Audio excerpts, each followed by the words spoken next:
الحمد لله نحمده ونستعينه ونستغفره ونؤمن به ونتوكل عليه ونعوذ بالله من شرور أنفسنا ومن سيئات أعمالنا من يهده الله فلا مضل له ومن يضلله فلا هادي له ونشهد أن لا إله إلا الله وحده لا شريك له ونشهد أن محمدا صلى الله عليه وسلم عبده ورسوله أما بعد فأعوذ بالله من الشيطان الرجيم بسم الله الرحمن الرحيم قال الله تعالى في القرآن المجيد والفرقان الحميد ولنبلونكم بشيء من الخوف والجوع ونقص من الأموال والأنفس والثمرات وبشر الصابرين الذين إذا أصابتهم مصيبة قالوا إنا لله وإنا إليه راجعون صدق الله العظيم وصدق رسوله النبي الأمين المتين الكريم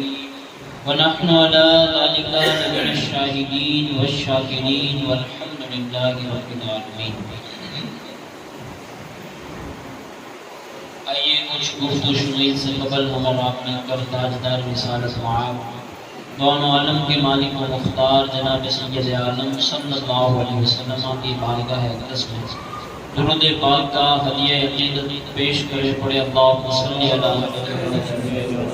سیدنا مولانا محمد معدن الجود والکرم وآلہ وبارک وسلم صلاة والسلام علیک یا رسول اللہ صلی اللہ تعالی علیہ وسلم. ملے گی جنت پیے گا کوثر اسی کو محشر میں چین ہوگا. ملے گی جنت پیے گا کوثر اسی کو محشر میں چین ہوگا. نبی محبت کرے گی اس سے کہ جس کے دل میں حسین ہوگا. نبی محبت کرے گی اس سے کہ جس کے دل میں حسین ہوگا.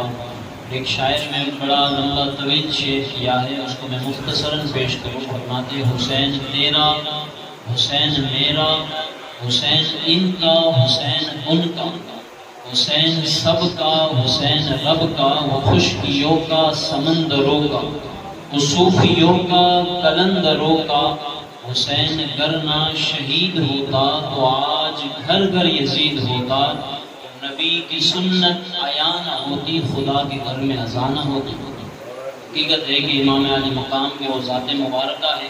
کہ اگر آپ اتنی بڑی شہادت پیش نہ کرتے تو آج جو مسجدوں سے اللہ اکبر کی صدائیں آتی ہے وہ آج نہ گونجتی.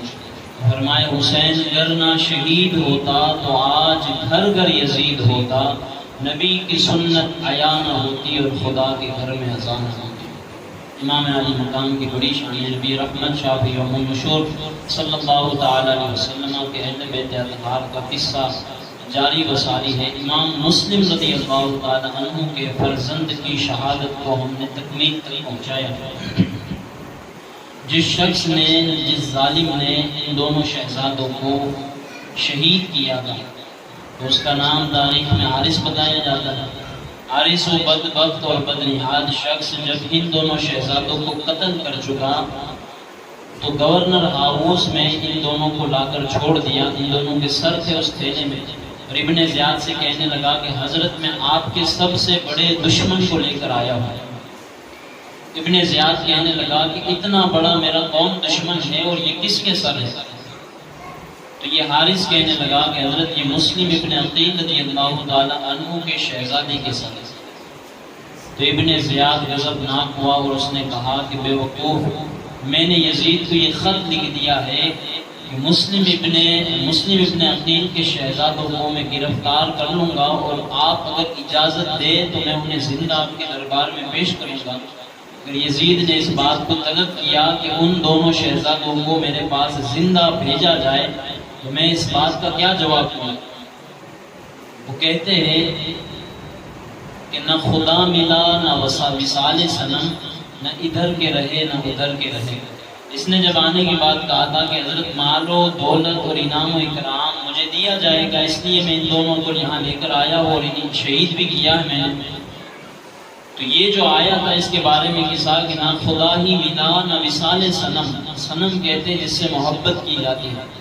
اگر ان دونوں شہزادوں کے ساتھ شفقت کا، محبت کا رویہ اختیار کیا جاتا تو اللہ پاک کی رضا اسے مل جاتی، لیکن نہ خدا ملا اور وصال صنم جس مال و دولت کے چکر میں ان شہزادوں کو اس نے شہید کیا تو کہا نہ وصال صنم، نہ خدا ہی ملا نہ وصال صنم، نہ جنت کے رہے سیدھے جہنم میں گئے۔ تو حارث جب ان کے سامنے کھڑا رہا اور کہا کہ حضرت دشمن پیش ہوئے تو مکالمہ ہونے کے بعد کہا کہ اسے زندہ طلب کیا تھا، تو نے اسے شہید کر دیا۔ تو اب یہ حکم نامہ جاری ہوا کہ اس بدبخت شخص کو جس نے حکومت کی نافرمانی کی ہے، کہ حکومت یہ چاہتی تھی کہ ان بچوں کو زندہ ہمارے پاس لایا جائے، چونکہ اس نے قتل کر دیا ہے، اس شخص کو بیچ چوراہے پر لٹکا کر قتل کر دیا۔ اب حارث جو مال و اکرام کے چکر میں جنہوں نے امام مسلم کے شہزادوں کو شہید کر دیا، اسے وہاں کاٹ دیا گیا اور پھینک دیا گیا۔ ہونا بھی اسی طریقے کا چاہیے تھا کہ نبی رحمت صلی اللہ علیہ وسلم کا ارشاد مبارک ہے کما تدین التدان، فرمایا جیسا تم کرو گے ویسا ہی پاؤ گے،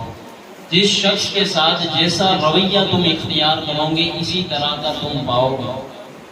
دیکھیں جو شخص اس دنیا میں ابھی پیدا ہونے والا ہوتا ہے، از قبل 50,000 سال پہلے اللہ تبارک و تعالیٰ اس کی تقدیر کو لوح محفوظ پہ لکھ دیتا ہے، بلکہ نبی رحمت شافع یوم النشور صلی اللہ تعالیٰ علیہ وسلم کی حدیث مبارکہ ہے، فرمایا جب بندہ اپنی ماں کی پیٹ میں ہوتا ہے، جب نقطے کی شکل میں ہوتا ہے تو اللہ تبارک و تعالیٰ اس کی تقدیر کو لوح محفوظ پر لکھ دیتا ہے۔ قلم قدرت تقدیر لکھ کر ٹوٹ گیا اور جو ہے سیاہی سوکھ گئی۔ اب بندہ جو کرنے والا تھا، جیسا کرنے والا تھا، اللہ تبارک و تعالیٰ نے اس کی تقدیر میں لکھ دیا ہے۔ اللہ نے یہ بھی لکھ دیا ہے کہ یہ دنیا میں کتنی دیر تک رہے گا، کتنا عرصہ یہ زندہ رہے گا، کیا کیا کھائے گا، کہاں جائے گا، شقی ہوگا یا سعید ہوگا، نیک ہوگا یا بدکار ہوگا، گنہگار ہوگا۔ اللہ پاک نے ہر شے لکھ دی ہے، اور پیدا ہونے کی بھی جگہ لکھ دی ہے اور اس کے مرنے کی بھی جگہ لکھ دی ہے۔ تو جس شخص کو جس جگہ مرنا یا شہید ہونا ہوتا ہے تو یہ من جانب اللہ تعالی ہوتا ہے۔ جس وقت یہ دونوں فرزند شہید کیے گئے، ابھی تک حضرت امام حسین رضی اللہ تعالی عنہ کے پاس کوئی خط نہیں پہنچا کہ حضرت امام مسلم کی شہادت ہو چکی ہے۔ امام رضی اللہ تعالی عنہ آپ نے پوری تیاری فرما لی کعبۃ اللہ شریف سے کربلا کی جانب سفر کی کہ بھئی جو امام مسلم رضی اللہ تعالی عنہ کا خط ہم تک پہنچا ہے اس میں لکھا ہے کہ حضور کوئی مصیبت نہیں، آپ تشریف لے آئیے، جس طرح کا ہم نے کل کی نشست میں مکالمہ کیا۔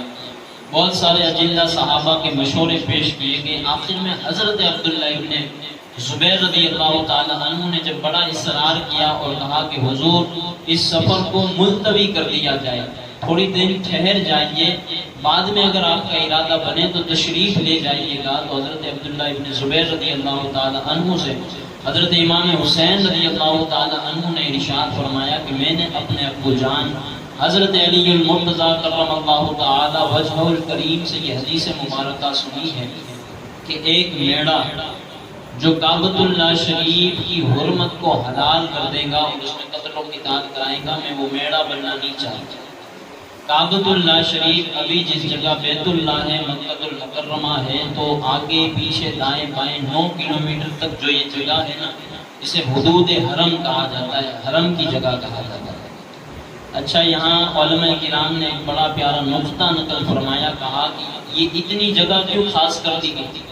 اللہ تبارک و تعالیٰ کا تو پورا شہر کعبۃ اللہ شریف، مکہ شریف جو ہے، یہ تو پورا شہر شہر نور ہے، شہر رحمت ہے، شہر برکت ہے، تو یہ اتنی جگہ کو کیوں خاص کر دیا گیا؟ تو فرمایا کہ جب اور جنت سے آپ علیہ السلام کو جب دنیا کی طرف بھیجا گیا، حضرت آدم علیہ السلام کو، تو آپ کے ہاتھ میں ایک جنتی پتھر دیا گیا۔ وہ جنتی پتھر جو آج بھی بیت اللہ شریف سے لگا ہوا ہے، جسے ہم اور آپ حجر اسود کہتے ہیں، دودھ سے بھی زیادہ سفید، مشک سے بھی زیادہ خوشبودار اور چمکدار وہ پتھر جب اس سرزمین پر رکھا گیا تو اس کی روشنی اور اس کی شعاعیں جہاں تک پہنچی، اللہ پاک نے اس جگہ کو حدود حرم بنا دیا۔ یہ حجر اسود کی جو ہے داستان بیان کی گئی تو فرمایا کہ کل جان سے یہ روایت سنی ہے کہ ایک شخص آئے گا جو اس کعبۃ اللہ شریف کی حدود میں قتل و قتال کرے گا تو میں وہ میڑا بننا نہیں چاہتا۔ یاد رکھے واضح حکم ہے کہ جو کعبۃ اللہ شریف ہے، جو حدود حرم ہے، اس میں آپ مچھر کو بھی نہیں مار سکتے، یہ ناجائز اور گناہ ہے۔ دشمن بھی اگر یہاں داخل ہو جاتا ہے تو اسے بھی امن دے دیا جاتا ہے، امان دے دی جاتی ہے۔ اس جگہ آپ شکار بھی نہیں کر سکتے، کسی چیز کو آپ ذبح بھی نہیں کر سکتے۔ امن والا، رحمت والا، برکت والا یہ مقام ہے۔ فرمایا میں اس میں کوئی قتل و قتال نہیں چاہتا، لہٰذا میں ارادہ کر چکا ہوں، اب میں کوفہ کی طرف بڑھوں گا۔ حضرت امام حسین رضی اللہ تعالی عنہ کے ان مشورے پیش کرنے کے بعد جب آپ کا پکا ارادہ بنا تو آپ نے اہل بیت اطہار کو تیار کیا اور آپ نے جو ہے یہ سفر شروع فرمایا۔ یہ سفر آپ نے مکہ المکرمہ سے سفر فرمایا اور یہ آپ کی زندگی کا آخری سفر تھا۔ حضرت امام حسین رضی اللہ تعالی عنہ جب اس سفر پر نکلے تو اہل بیت نبوت کے چشم و چراغ بھی آپ کے ساتھ تھے۔ حضرت حسین رضی اللہ تعالی عنہ آپ کے تین شہزادے حضرت علی اکبر، حضرت علی اوسط اور حضرت علی اصغر رضی اللہ تعالی عنہ آپ کے ساتھ ہیں۔ آپ کی دو بیویاں بھی آپ کے ساتھ ہیں اور آپ کی بیٹی حضرت سکینہ رضی اللہ تعالی عنہ بھی آپ کے ساتھ ہیں۔ حضرت امام حسن مجتبی رضی اللہ تعالی عنہ کے چار بیٹے آپ کے ساتھ ہیں۔ حضرت مسلم ابن عقیل رضی اللہ تعالی عنہ کے تین بھائی آپ کے ساتھ ہیں۔ حضرت علی رضی اللہ تعالی عنہ کے 5 بیٹے آپ کے ساتھ ہیں اور یہ سارا قافلہ جو ہے سوئے حرم سے نکلا۔ فرمایا گیا جب مکہ المکرمہ کی وادی سے باہر نکلے یہ لوگ تو حاکم مدینہ ان کے راستے میں رکاوٹ بنا۔ فرمایا کچھ دیر جو ہے جھگڑے کی نوبت آئی اور اس کے بعد امام علی مقام کا آگے سفر طے ہوا۔ فرمایا راستے میں فرزد شاعر سے ملاقات ہوئی اور امام حسین رضی اللہ تعالی عنہ سے جب اس نے کہا کہ حضور یہ حج کا مہینہ ہے، جب آپ کعبۃ اللہ شریف سے نکلے تو یہ 3 تاریخ کی ذی الحجۃ الحرام کا مہینہ تھا اور 60 ہجری تھی۔ فرمایا حضور یہ حج کا مہینہ ہے، لوگ بڑی دور دور سے اس شہر نور کو دیکھنے کے لیے آتے ہیں، اس کا طواف کرنے کے لیے آتے ہیں، زندگی بھر اس بات کے لیے تڑپتے رہتے ہیں کہ کاش اللہ تبارک و تعالی ہماری زندگی میں ایک مرتبہ ہمیں یہ شہر نور دکھا دے کہ ہم اس کا طواف کر سکے، ہم اس کی برکتیں حاصل کر سکے، اللہ پاک سے اجر عظیم حاصل کر سکے۔ اس وقت وہاں مانگی ہوئی دعائیں اللہ تبارک و تعالی ہمارے حق میں قبول فرما لے تو لوگ دنیا بھر سے اس وقت کعبۃ اللہ شریف کا حج کرنے کے لیے تشریف لاتے ہیں۔ اور حضور کیا معاملہ ہے کہ آپ اسی کعبہ کو چھوڑ کر اتنی تعجیل فرما رہے ہیں، اتنی جلدی کر کے یہاں سے سفر فرما رہے ہیں۔ تو حضرت امام حسین رضی اللہ تعالی عنہ یہ راز آپ نے فرزد کے سامنے کھولا کہ آپ اتنی جلدی کیوں نکل گئے۔ فرمایا مجھے اندیشہ غالب تھا کہ اگر میں وہاں رہتا تو میں وہاں قید کر لیا جاتا تھا۔ امام حسین رضی اللہ تعالیٰ عنہ فرماتے اگر میں کعبۃ اللہ شریف کے اندر رہتا تو میں قید کر لیا جاتا۔ اور جب حضرت عبداللہ رضی اللہ تعالیٰ عنہ نے یہ آپ سے فرمایا کہ حضور چند دن ٹھہر جائیے تو آپ نے فرمایا تھا کہ میں جو ہے کچھ لوگوں کو جمع کر لیتا ہوں تاکہ یہ آپ کا پورا قافلہ بنے اور اس کے بعد آپ سفر کرنا تو آسانی رہے گی۔ تو حضرت عبداللہ سے حضرت امام حسین رضی اللہ تعالی عنہ نے فرمایا کہ میں اس بات کو سب سے زیادہ پسند کرتا ہوں کہ ایک بالشت حرم کعبہ سے باہر مر لوگوں کی یہ خواہش ہوتی ہے کہ جب ہمیں موت آئے تو اللہ کے گھر میں آئے، مسجد میں آئے، سجدے میں آئے، لیکن امام عرش مقام، امام عالی مقام یہ کہہ رہے ہیں کہ میں اس بات کو زیادہ پسند کرتا ہوں کہ جب مجھے مارا جائے، مجھے شہید کر دیا جائے تو وہ جگہ ایک بالش حرم کعبہ سے باہر ہو، اس سے افضل کہ میں اندر شہید کیا جاؤں۔ چونکہ حضرت امام کو اگر کعبۃ اللہ میں شہید کیا جاتا تو یہ کوئی شہر پراوا تو نہیں تھا، یہ آپ کے جد کریم نبی رحمت صلی اللہ تعالی علیہ وسلم کا شہر مبارک تھا کہ اس میں بسنے والے لوگ کوئی پرائے لوگ نہیں تھے بلکہ آپ کے رشتہ دار تھے سارے۔ تو امام حسین رضی اللہ تعالی عنہ کو تو ایسے ہی شہید نہ کیا جاتا بلکہ اس حرم کعبہ میں رہ کر بہت سارا خون خرابہ ہوتا جو کہ اس حرم میں خون بہانا حرام ہے۔ تو امام حسین فرماتے میں اس بات کو زیادہ پسند کرتا ہوں کہ ایک بالش باہر شہید کیا جاؤ از اس کے کہ ایک بالش اندر شہید کیا جاؤ۔ جب فرزند سے ملاقات ہوئی تو فرمایا اندیشہ غالب تھا کہ میں وہاں قید کر لیا جاؤں گا، اس لیے میں نے تعجیل فرمائی۔ جب آگے کا سفر آپ نے فرمایا تو راستے میں بہت سارے لوگوں سے ملاقات ہوئی۔ جب عبداللہ ابن مطیع سے آپ کی ملاقات ہوئی، اس نے کہا کہ حضور آپ کہاں جا رہے ہیں؟ تو آپ نے فرمایا میرا یہ سفر کوفہ کی طرف ہے کہ مسلم ابن عقیل رضی اللہ تعالیٰ عنہ جو میرے سفیر بن کر وہاں تشریف لے گئے ہیں، ان کی طرف سے یہ خط آیا اور پڑھنے کے بعد یہ سارا ہمارا معاملہ آگے بڑھ رہا ہے۔ تو اس نے کہا کہ حضور کوفہ کی طرف نہ جائیے، آپ کے دم قدم سے یہاں روشنی ہے، آپ ہے تو شریعت میں جو ہے اجالا پھیلا ہوا ہے، اور اگر آپ چلے جائیں گے تو حضور اندھیرا چھا جائے گا، غموں کے بادل آ جائیں گے، لہٰذا ہم آپ کو خدا کا واسطہ دیتے ہیں آپ اس سفر پر نہ جائیں۔ حضرت امام حسین رضی اللہ تعالیٰ عنہ نے ان کی بات نہ مانی، آگے تشریف لے گئے۔ اس سفر میں حضرت عبداللہ ابن جعفر رضی اللہ تعالیٰ عنہما کے دو نواسے حضرت عون اور محمد بھی آپ کے ساتھ شامل ہوئے۔ اس وقت کہ جب آپ مقام حاجر سے آگے بڑھ گئے تو یہ دونوں شہزادے آپ کے پاس خط لے کر آئے۔ حضرت عبداللہ ابن جعفر رضی اللہ تعالی عنہ جو مدینۃ المنورہ میں تھے، آپ نے یہ خط بھیجا کہ حضرت آگے کی طرف سفر نہ کریں، میں خدا کا واسطہ دیتا ہوں، آپ نواسہ رسول ہیں، آپ واپس مکہ المکرمہ کی طرف پلٹ جائیے کہ وہاں جانا آپ کے، اگر آپ وہاں پہنچے تو آپ پر ظلم و ستم کیا جائے گا، آپ کی اہل بیت کو تباہ کر دیا جائے گا، لہذا حضور آپ لوٹے، اور اس خط کے بعد میں بھی آپ کے پیچھے پیچھے آ رہا ہوں۔ تو حضرت عون اور حضرت محمد جب یہ خط لے کر آئے اور جب خط پڑھا گیا، اس کے بعد حضرت عبداللہ ابن جعفر طیار آپ بھی تشریف لے آئے، اور کعبہ کا جو آئے تو امام رضی اللہ تعالی عنہ نے فرمایا کہ آپ جو یہ خط لے کر آئے ہیں، یہ ہم اس کی تعظیم کرتے ہیں، ادب کرتے ہیں، ہم اسے اپنے سر پر رکھتے ہیں، لیکن اب کسی قیمت پر جو ہے ہم اپنے اس سفر کو ملتوی نہیں کر سکتے، اس سفر کو ہم نہیں روک سکتے۔ جب حضرت عبداللہ ابن جعفر طیار نے یہ بات سنی نا، ایک ہوتا ہے نا کہ جب صحابہ روک رہے ہیں، بڑے بڑے لوگ جب منع کر رہے کہ حضرت سفر نہ کرے، تو پھر بھی امام حسین رضی اللہ تعالیٰ عنہ کسی کی بات کو نہیں مان رہے، بلکہ آگے سفر پر چلے جا رہے ہیں۔ تو حضرت عبداللہ فرماتے ہیں کہ حضور اتنی ضد کیوں کر رہے ہیں کہ آپ کوفہ کی طرف بڑھ رہے ہیں، حالانکہ آپ کے سامنے سارا منظر موجود ہے، رسول کریم کی ساری حدیث پاک موجود ہے، صحابہ کرام کے عمل آپ کے سامنے موجود ہیں، آپ کے والد کے ساتھ کیا ہوا، آپ کے بھائی کے ساتھ کیا ہوا اور کیا ہونے والا ہے، یہ سارا کچھ آپ جاننے کے باوجود بھی اس طرف بڑھ رہے ہیں، تو کیا ماجرا ہے؟ امام علی مقام، امام عرش مقام، امام حسین رضی اللہ تعالی عنہ فرماتے ہیں کہ میں اس لیے کوفہ کی طرف آگے بڑھ رہا ہوں کہ جب میں رات کو سویا تو نبی رحمت، شفیع امت، مصطفیٰ جان رحمت صلی اللہ تعالی علیہ وسلم میرے خواب میں تشریف لائے، اور آقا کریم صلی اللہ تعالی علیہ وسلم نے آنے کے بعد مجھے ایک نصیحت اور ایک وصیت فرمائی ہے۔ اسی وصیت اور نصیحت کو پورا کرنے کے لیے میں کوفہ کی طرف بڑھ رہا ہوں۔ حضرت عبداللہ پوچھتے ہیں حضور کو وصیت اور نصیحت کیا ہے؟ اب امام علی مقام ارشاد فرماتے ہیں کہ وہ وصیت اور نصیحت نہ میں نے کسی کو بتائی اور نہ میں کسی کو بتانے والا ہوں کہ میرا خواب کیا تھا، حضور نے مجھ سے کیا فرمایا تھا، حتیٰ کہ یہاں تک جب میں اپنے رب سے ملاقات کروں گا۔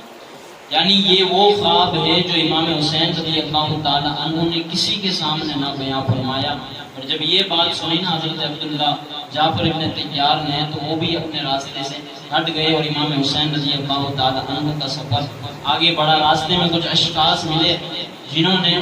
اس کو تاکید فرما کر کہا کہ حضور آگے کی طرف سفر نہ کریں، تو آپ نے ایک جملہ ارشاد فرمایا، کہا لن یصیبنا الا ما کتب اللہ لنا، کہ ہمیں ہرگز وہ کوئی مصیبت نہیں پہنچ سکتی مگر یہ کہ جو اللہ تبارک و تعالیٰ نے ہمارے حق میں لکھی ہے۔ اگر اللہ تبارک و تعالیٰ نے حسین کے لیے مصیبتیں اور مشقتوں کو لکھ دیا ہے تو یاد رکھو وہ کوئی بھی اس کو روک نہیں سکتا، وہ حسین تک پہنچ کر رہے گی۔ لیکن اگر حسین تک کوئی مصیبت اور مشقت اللہ تبارک و تعالیٰ کے نزدیک لکھی ہوئی نہیں ہے تو حسین کو کوئی پریشانی نہیں۔ تو اس نے کہا کہ حضور آپ جانتے ہیں یہ جو کوفہ والے ہیں اس کے دل تو آپ کے ساتھ ہیں، لیکن اس کی تلوار امیہ کی طرف ہے۔ بنو امیہ اس وقت کے جو ظالم بادشاہ ہے، ان کی طرف ان کی تلواریں ہیں اور ان کے دل آپ کی طرف ہے۔ تو حضرت مولا حسین رضی اللہ تعالی عنہ کے جملے دے کے فرماتے ہیں، تم جانتے نہیں کہ اللہ تبارک و تعالی وحدہ لا شریک، جو چاہتا ہے کرتا ہے اور جو چاہے گا کرے گا۔ اگر اللہ تبارک و تعالیٰ نے ہمارے حق میں خیر رکھی ہے تو پھر ہم اللہ تبارک و تعالیٰ کا شکر ادا کریں گے، اور اگر قضائے الہی سے ہمارے لیے مصیبتیں اور مشقتیں ہیں تو پھر بندے کو اللہ تبارک و تعالیٰ کی رضا پر ہمیشہ راضی رہنا چاہیے۔ امام حسین رضی اللہ تعالیٰ عنہ نے یہ جملے کہہ کر اپنا سفر آگے فرمایا، اور یہ سفر آگے فرماتے ہوئے آپ جب ایک مقام پر پہنچے تو پڑاؤ کیا۔ حضرت قیس بن مسعر رضی اللہ تعالیٰ عنہ کو بلایا گیا اور کہا کہ یہ خط لو، خط لکھا آپ نے، اس کے بعد کہا کہ کوفہ کی طرف بڑھو اور کوفہ میں جا کے مسلم ابن عقیل کو یہ خط دے دو اور کوفہ والوں کو ہمارے آنے کی اطلاع کر دو۔ حضرت قیس بن اسحر رضی اللہ تعالیٰ عنہ یہ خط لے کر روانہ ہوئے، چونکہ ابن زیاد کو پہلے سے ہی معلوم ہو چکا تھا کہ حضرت امام حسین رضی اللہ تعالیٰ عنہ اس سفر پر نکل چکے ہیں، تو قادسیہ کے راستے میں اس نے پہلے سے ہی ناکہ بندی کر رکھی تھی۔ حضرت قیس جب اس راستے سے گزرے تو حضرت قیس رضی اللہ تعالیٰ عنہ کو قید کر لیا گیا، اور قید کرنے کے بعد ابن زیاد کے پاس پیش کیا گیا تو اس نے کہا کہ تمہاری رہائی، تمہاری جان بخشنے کا صرف ایک راستہ ہے کہ تم حضرت حسین اور حضرت علی المرتضیٰ کرم اللہ تعالی وجہ الکریم کو اگر برا بھلا کہو گے، انہیں گالیاں دو گے، انہیں بد دعا دو گے، تو پھر تمہیں جو ہے آزاد کر دیا جائے گا۔ حضرت قیس نے اس بات کو منظور کیا اور قصر امارات پر انہیں چڑھایا گیا، چھت پر لے جایا گیا۔ تو آپ نے فرمایا، اے کوفہ والو سن لو کہ امام حسین رضی اللہ تعالی عنہ تمہاری طرف تشریف لا رہے ہیں، ان کے آنے پر ان کی آواز پر لبیک کہنا۔ اے کوفہ والو یاد رکھو، اس سرزمین پر اگر اس وقت وہ واحد اور تنہا ہستی جس کو رسول کریم صلی اللہ تعالی علیہ وسلم کے خون مبارکہ سے نسبت ہے تو وہ حسین ابن علی کی ذات ہے۔ اگر اس دنیا پر اس وقت اگر نیکیوں کے تقابل میں سب سے بلند مرتبے والی کوئی ذات ہے تو حسین ابن علی کی ذات ہے۔ اگر اس دھرتی پر اس وقت اگر کوئی نواسہ رسول موجود ہے تو حسین ابن علی کی ذات موجود ہے۔ جب وہ کوفہ آ رہے ہیں تو وہ اپنی مرضی سے نہیں آ رہے بلکہ تمہارے خطوط اور وفود پر عمل کرتے ہوئے آ رہے ہیں۔ تم نے انہیں بلایا ہے تو اس مہمان نوازی پر وہ تشریف لا رہے ہیں، نہ کہ اپنی مرضی کے ساتھ آ رہے ہیں۔ ان کے ساتھ اہل بیت اطہار بھی ہے، خواتین بھی ہے، بچے بھی ہے، بیمار بھی ہے۔ تو جب وہ آئے تو ان کے دست پر بیعت کرنا، ان کی حمایت کرنا، ان کا ساتھ دینا، نہ کہ یہ کہ ان سے قطع تعلق کرنا، ان کا دامن چھوڑ دینا، یہ نہ کرنا۔ اور جب ابن زیاد کے پاس میں پیش کیا گیا تو چونکہ مجھے امام حسین رضی اللہ تعالی عنہ نے اس لیے معمور کیا ہے کہ ان کا خط اور ان کا پیغام میں تم تک پہنچاؤ، تو یاد رکھو امام عالی مقام بہت قریب تشریف لے آ رہے ہیں اور چند دنوں میں ہو سکتا ہے کہ وہ کوفہ میں تشریف لے آئے۔ میں ان کا قاصد ہوں۔ ابن زیاد نے مجھے کہا ہے کہ مولا علی اور امام حسین رضی اللہ تعالی عنہ کے تعلق سے جو ہے بد زبانی کی جائے، بد کلامی کی جائے، لیکن میں نے اس موقع کو جو ہے گوہر ہیرا سمجھ کر تم تک امام حسین کا پیغام پہنچایا۔ اگر حضرت قیس پہلے سے انکار کر دیتے ابن زیاد کے سامنے کہ میں حضرت علی کو برا بھلا نہیں کہوں گا، تو چونکہ وہ تو آپ کو نیچے ہی شہید کر دیتا، تو آپ نے یہ چال چلی کہ آپ اوپر تشریف لے گئے اور بجائے وہ حکم جو نافرمانی اور گناہوں پر مشتمل تھا اس کو چھوڑ کر آپ نے امام حسین رضی اللہ تعالی عنہ کا جو پیغام تھا وہ سارے کوفیوں تک پہنچا دیا۔ ابھی آپ کو بھی یہ پتہ نہیں تھا کہ امام مسلم رضی اللہ تعالی عنہ کو شہید کر دیا گیا ہے، یا امام مسلم کسی جگہ سکونت اختیار کیے ہوئے، یا آپ کے شہزادے کہاں ہیں۔ ابن زیاد نے جب یہ باتیں سنی کہ اس نے امام حسین رضی اللہ تعالی عنہ کا پیغام کوفیوں تک پہنچا دیا ہے اور میں نے جو اسے حکم دیا تھا اس حکم کی نافرمانی کی ہے، تو جلاد سے کہا کہ انہیں قتل کر دیا جائے۔ حضرت قیس بن مسحر جو سفیر حسین بن کر آئے تھے، جو قاصد حسین بن کر کوفہ میں آئے تھے، انہیں شہید کر دیا گیا۔ اب امام حسین، امام علی مقام، امام عرش مقام رضی اللہ تعالی عنہ اپنا سفر جاری و ساری فرماتے ہوئے آگے بڑھے۔ ایک مقام پر جب آپ نے پڑاؤ فرمایا تو کنویں کے نزدیک دیکھا کہ ایک خیمہ ہے، تو کہا کہ اس خیمے میں جاؤ اور وہاں جا کر زہیر نامی ایک شخص اس خیمے میں ہوگا، اس سے کہو کہ نواسہ رسول ابن رسول تم سے ملاقات کرنا چاہتے ہیں۔ تو جب اس خیمے میں جایا گیا تو حقیقت میں ایک شخص تھے جو حج کر کر واپس لوٹے تھے، اور ان کے ساتھ ان کا پورا قافلہ اور خاندان بھی تھا۔ جب حضرت زہیر سے کہا گیا کہ ابن رسول آپ کی ملاقات کرنا چاہتے ہیں، تو چونکہ ملاقات سے پہلے آپ آل رسول سے محبت نہیں کرتے تھے، تو انہوں نے کہا کہ مجھے امام حسین رضی اللہ تعالیٰ عنہ سے ملاقات کا کوئی شوق نہیں ہے، آپ تشریف لے جائیے۔ تو آپ کی بیوی نے کہا کہ جب ابن رسول بلائے، یاد رکھو یہ وہ ہستی ہے کہ اس دنیا میں اب ان کے بعد ایسا کسی نے نہیں ہونا ہے، جب وہ بلا رہے ہیں ان کا فرمان آ رہا ہے، تم ان کے فرمان کو ٹھکرا رہے ہو، اور یہ حج کر کے آ رہے ہو، تم سوچ رہے ہو کہ ابن رسول کے فرمان کو ٹھکرا کر اللہ تمہارے حج کو قبول فرما لے گا۔ تو جاؤ، جب ابن رسول بلا رہے ہیں تو ان کی بارگاہ میں پیش ہوا جائے۔ امام حسین رضی اللہ تعالی عنہ کے اس فرمان کے بعد حضرت زہیر رضی اللہ تعالی عنہ جو ہے اس بارگاہ میں پیش ہوئے، اور آنے کے بعد امام حسین رضی اللہ تعالی عنہ نے آپ سے کچھ کلام فرمایا، کچھ گفتگو فرمائی۔ حضرت زہیر رضی اللہ تعالی عنہ واپس تشریف لے گئے، اور فی الفور آپ نے اپنی بیوی کو طلاق دے دی، اور طلاق دینے کے بعد جو آپ کے ساتھ جتنے رشتہ دار تھے ان سب کو کہا کہ یہ تمہاری اور ہماری آخری ملاقات ہے، ادھر سے تم اپنے مال و اسباب اٹھا کر آگے کا سفر کرو۔ اور حضرت امام عالی مقام رضی اللہ تعالی عنہ کی بارگاہ میں آپ نے خیمہ اور خیمے کے ساتھ سارا ساز و سامان پیش کر دیا۔ حضرت زہیر رضی اللہ تعالی عنہ کے اس عمل پر جب لوگوں نے پوچھا کہ حضرت ابھی آپ گئے، یوں سمجھے کہ 15-20 منٹ پہلے تو آپ کا سارا کچھ ٹھیک تھا، لیکن آنے کے بعد کچھ گفتگو کرنے کے بعد، بات چیت کرنے کے بعد یہ معاملہ ہوا کہ آپ نے بیوی کو طلاق بھی دے دی، اور سارے لوگوں سے یہ بھی کہہ دیا کہ یہ ہماری اور تمہاری آخری ملاقات ہے۔ تو ایسی کیا آپ نے امام حسین رضی اللہ تعالی عنہ سے بات کی ہے؟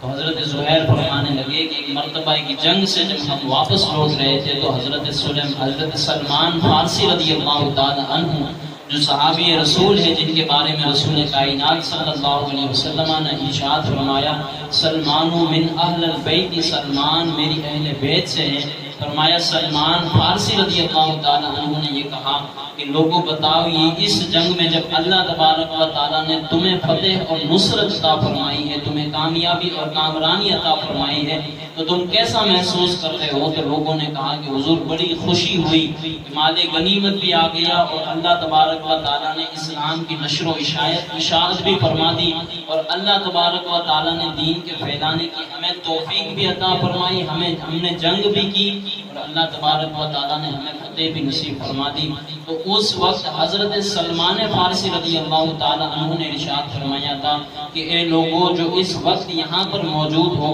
یاد رکھو نواسہ رسول پہ وہ دن بھی آنے ہیں کہ ان کے ساتھ ظالم حکومت جدال کریں گی، قتل و قتال کریں گی۔ اس وقت اگر تم میں سے جو شخص زندہ رہے گا، تم میں سے جو شخص موجود رہے گا، تو حسین ابن علی کی جو مدد کرے گا، اللہ تبارک و تعالیٰ اس سے بھی زیادہ اسے ثواب عطا فرمائے گا، اور قیامت کے دن اس بات سے بھی زیادہ اسے خوشی ہوگی کہ دنیا میں اسے جو مال غنیمت میسر دیا گیا ہے۔ تو فرمایا یہ بات، یہ ارشاد حضرت سلمان فارسی رضی اللہ تعالی عنہ کا ہماری نظروں کے سامنے ہے کہ میں اب امام حسین رضی اللہ تعالی عنہ کے ساتھ جاؤں گا، اور ان کے ساتھ جو ہے دشمن جتنے بھی آئے گے ان کے مقابلے میں لڑ کر میں اپنی جان کو ان کے قدموں میں نچھاور کروں گا، نذرانہ پیش کروں گا۔ تو یہ وہ بات ہے جس کی وجہ سے میں نے تم سے کہا کہ یہ تمہاری اور ہماری آخری ملاقات ہے۔ امام رضی اللہ تعالی عنہ آگے بڑھے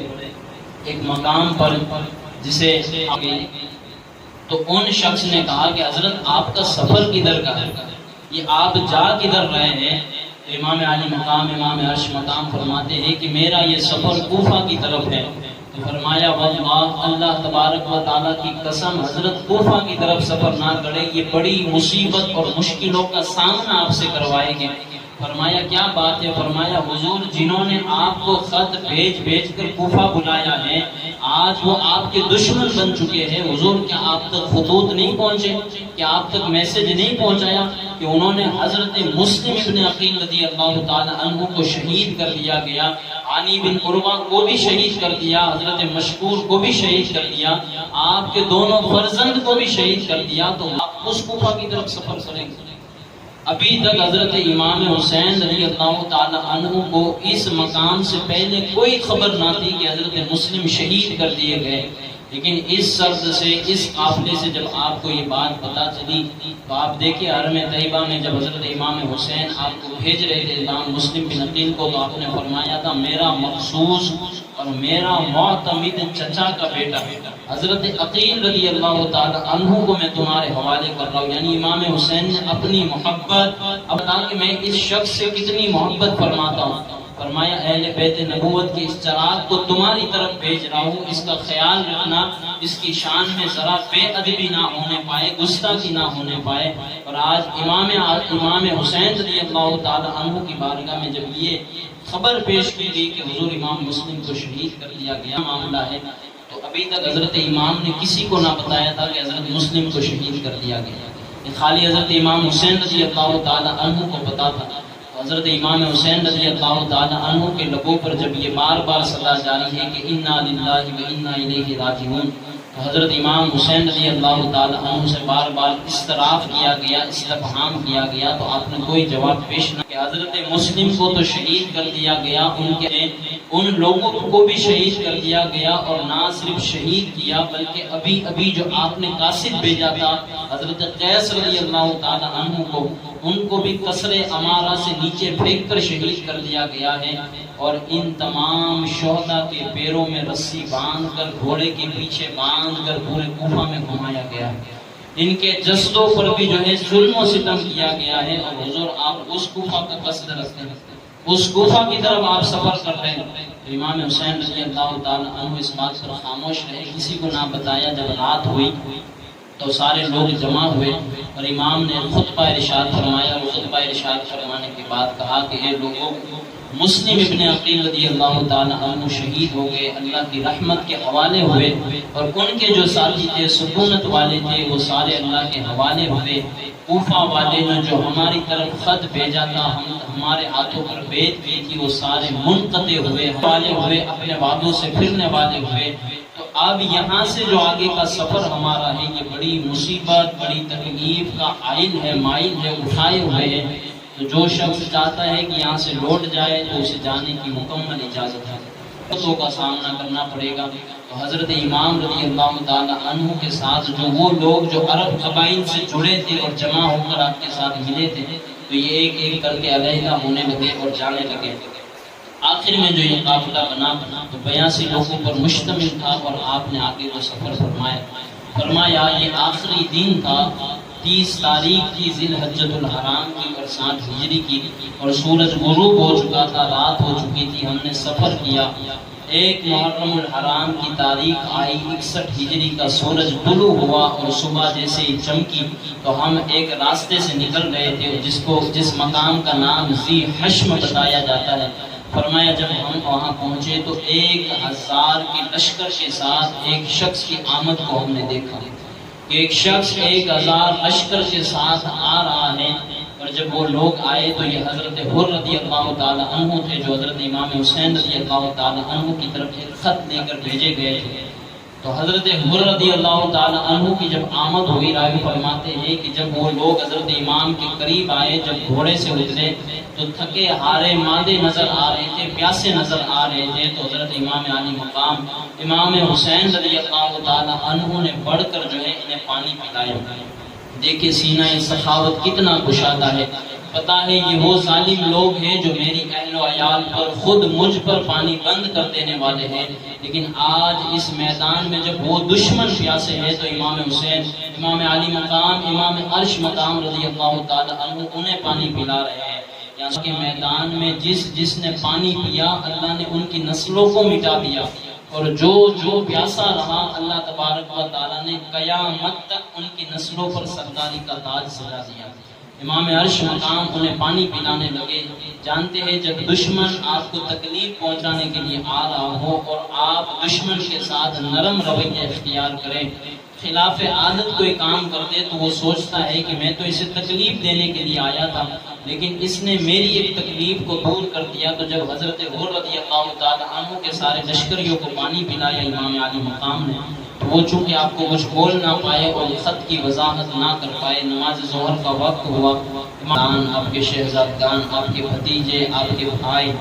امام مولا علی رضی اللہ تعالیٰ عنہ کے جو 5 فرزند ہیں، حضرت عباس بھی ہے، حضرت ابو بکر بھی ہے، حضرت عمر بھی ہے، حضرت عبداللہ بھی ہے اور حضرت جعفر بھی ہے، اور خود امام حسین بھی ہے، اور دیگر حضرت عبداللہ اور حضرت عمر اور حضرت محمد بھی ہے۔ یعنی مولا علی کے اگر بیٹے دیکھا جائے تو آپ کے 15 بیٹے اور 16 بیٹیاں ہیں۔ حضرت سیدہ طیبہ طاہرہ رضی اللہ تعالی عنہ سے جب آپ نے نکاح فرمایا تو حضور نے فرمایا تھا جب تک فاطمہ ہے تب تک آپ نے دوسرا نکاح نہیں کرنا۔